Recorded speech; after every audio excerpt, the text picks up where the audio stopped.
Well, welcome back to our final fabulous segment here on Cityline. With me, I have two very well qualified individuals to talk about our Tacoma Historical Society and what they have been up to. Please join me in welcoming Michael Lafreniere. You are the Managing Director of Tacoma Historical Society. Welcome back, Michael. Thank you.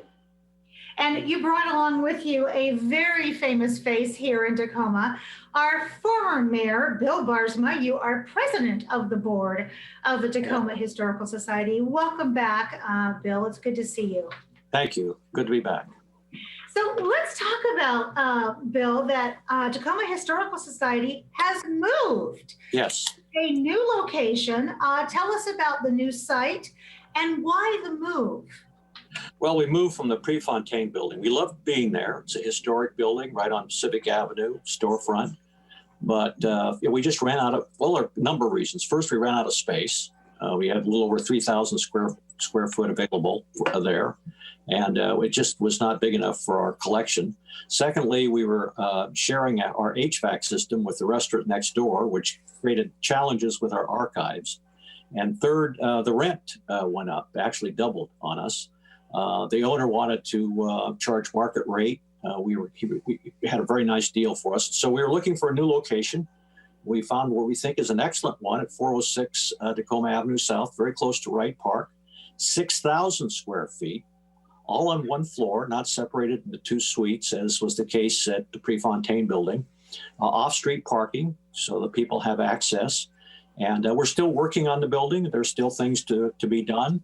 But we're excited about the new space, and we think that people, once this pandemic is over and we can open up more readily for folk, I think they'll really enjoy the experience. Well, that is such good news. And of course, Michael, we're looking at a picture, a screensaver in the back of your picture of what the new front of the building looks like. So tell us about the exhibits that people can see at the new location, Michael. Sure, happy to do so. I'm going to jump over and share my screen in order to help me tell that story. So if you'll just bear with me for a second, I'm going to switch over here. So all the information about our upcoming programs and the programs that we've produced over the last couple of months are available on our website, which you can see there on your screen. And as you go to the website, it's right there, virtual content during COVID, and it has all that information for you. This was a picture taken on our first day opening in September, and somebody was able to find us just fine. And we are very happy to welcome all our new visitors to our new location. Currently, we have 3 different exhibits. One is called the Building Tacoma, and it's a chronology of Tacoma history. This is just one portion of that exhibit focused on the Panic of 1893, which ties to our other exhibit on banking history, and I'll touch on that in a second. We have another exhibit called Dreams That Matter, which profiles the history of social activism and leaders who are working on behalf of equity issues in Tacoma and civil rights. And so we're really happy to have that. This is some of the artifacts related to that exhibit. Invite people to come in and see that. This is an interior shot of the new location. And this is the Banking History exhibit, which looks at the history of banking in Tacoma and over many, many, many years. And so we're really happy to share these collection of artifacts and this story about banking history. The next slide also shows something that's coming up and what we're planning for a new exhibit in January on Tacoma music history. One of the individuals that we'll profile in that story is Nettie Asbury. And many people are familiar with her history, and we want to share that story in the context of music history. This was a portrait that was done by local artist Dion Bonner, and we participated with her in a gallery of her portraits several months ago, or last year it was, and we're going to be partnering with her again and bringing all of those back to be part of this exhibit in January on music history, and we'll also have the art show from her as well. That is fabulous. So Tacoma Historical Society has gone virtual, Bill, with its monthly Yes. lectures and talks about Tacoma history. Tell us about that and what's planned for November. Well, every month we had traditionally hosted a lecture on Tacoma history at the University of Puget Sound, free and open to the public and students and teachers and such. We can't do that. And so we've gone virtual. And so we've given a series of virtual talks. In fact, I gave one about the history of the Great Tacoma Recall of 1970. It was the 50th anniversary, and I gave a talk. And the one we have upcoming on November 9th is, I think, going to be a very interesting one, particularly if you're interested in Tacoma history. And it's Deb Friedman, who has done months and months of research on reading the materials, papers and such from Judge James Wickersham. And he was a leader of the expulsion of the Chinese in 1885. And he went up to Alaska and became very involved in politics up there. And it's a fascinating story of the impact that he had in Tacoma. He led the effort, by the way, to reclaim the name of the mountain, its rightful name. And so she'll be telling that, sharing that story for those that wish to tune in and stream and listen to her talk. So we're looking forward to that. And then, Michael, there's something on November 19th that you would like to share with us. Yes, we're a partner with the City of Tacoma's Historic Preservation Office, as well as the nonprofit Historic Tacoma. And we're all participating in a program called the Virtual Heritage Cafe. And the next presentation in that series is going to be on November the 19th, and it will feature Tomiko Nomura, a local historian and writer, talking about her work. Some of her recent work includes a biography of Rosa Franklin, past work on telling the story of Japantown, and just generally telling the story about how she has fallen into telling these stories related to public history. And so that'll be on November 19th. Details will be shared on our website and social media. We love Tomiko. What a gift. So speaking of gifts, every year I look forward to the home tour. And this year, because of the pandemic, Bill, it's gone virtual. Tell us about this and what will be available for us to publicly view.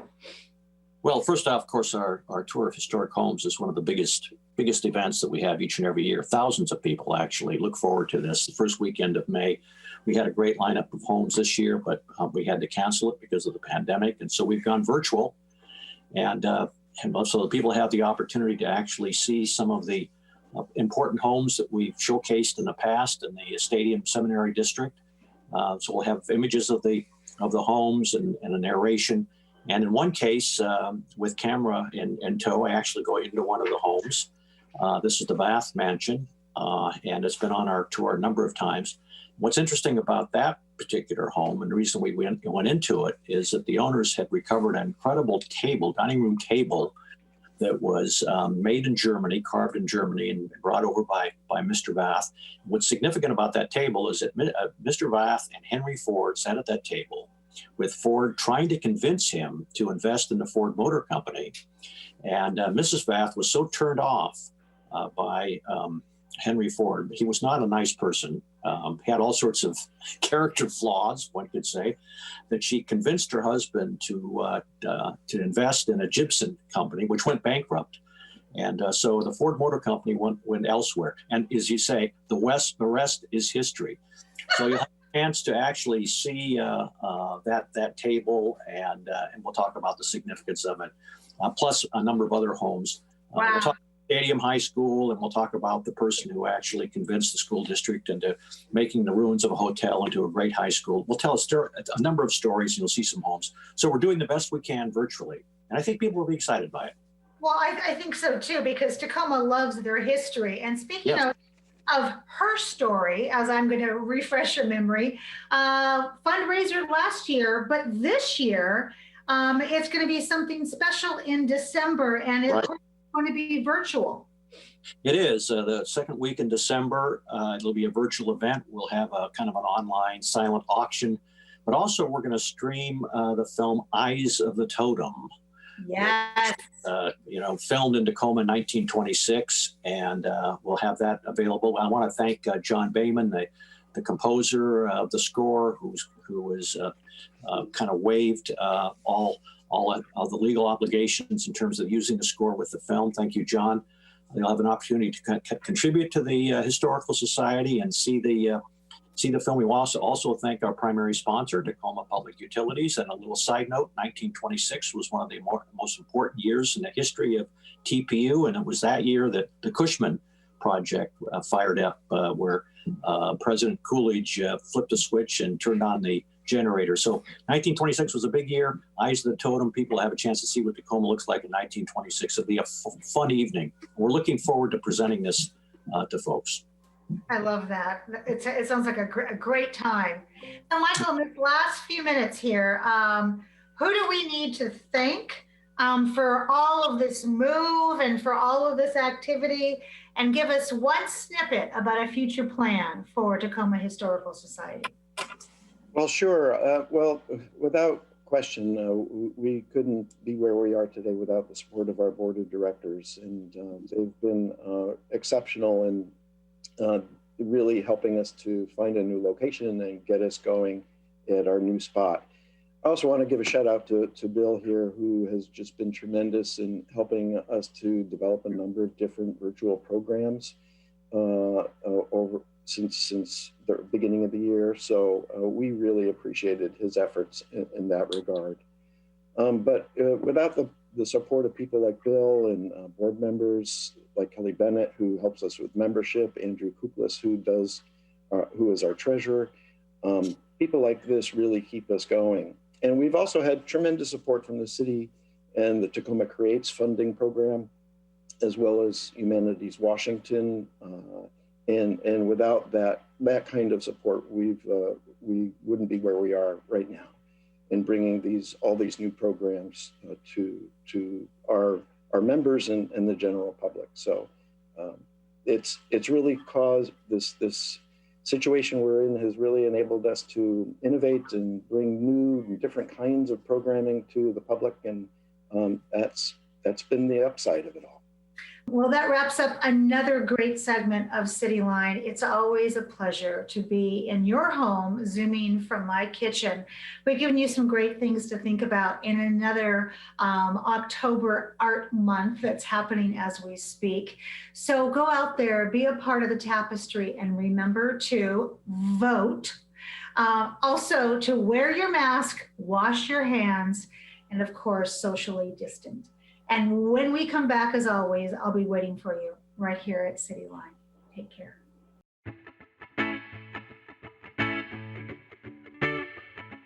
Tacoma is my home, from the pines to the dawn. Tacoma is my home, yeah, Tacoma, that's my home. Tacoma, that's my home, the place I call my own. Tacoma, that's my home, yeah, Tacoma, that's my home. Oh, you're from Seattle, oh, you're from LA, oh, you're from Chicago, but Tacoma's where you'll stay. Oh, you're from Seattle, oh, you're from LA, oh, you're from Chicago, but Tacoma's where you'll stay, yeah. Tacoma, that's my home, from the fire